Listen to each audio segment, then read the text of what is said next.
33 নং ফিরিঙ্গি বাজার ওয়ার্ড বিএনপির নবগঠিত আহ্বায়ক কমিটিকে স্বাগতম জানিয়ে আনন্দ মিছিল অনুষ্ঠিত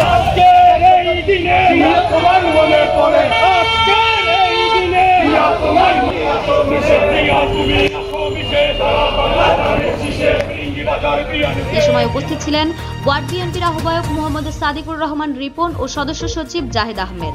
আর উপস্থিত ছিলেন নগর বিএনপির সাবেক সহসভাপতি এম এ হালিম, কোতোয়ালি থানা বিএনপির সাবেক সাধারণ সম্পাদক আলহাজ জাকির হোসেন, ফিরিঙ্গি বাজার ওয়ার্ড বিএনপির সাবেক সভাপতি জনাব আক্তার খান, ওয়ার্ড বিএনপির সিনিয়র যুগ্ম আহ্বায়ক সাইফুদ্দিন মির্জা, যুগ্ম আহ্বায়ক নূর মুহাম্মদ, রমজান আলী, আব্দুর রাজ্জাক, আবু নাসের সাজ্জাদ, রবিউল ইসলাম, ইকবাল শরীফ, মোহাম্মদ ওয়াসিম সহ ওয়ার্ড বিএনপি ও অঙ্গ সংগঠনের নেতৃবৃন্দ।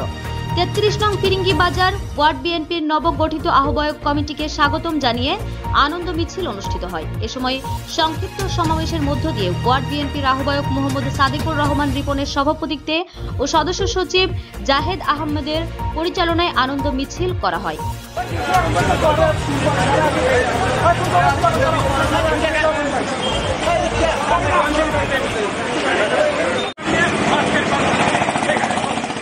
উক্ত আনন্দ মিছিল চট্টগ্রাম মহানগরের বিভিন্ন গুরুত্বপূর্ণ সড়ক প্রদক্ষিণ করে।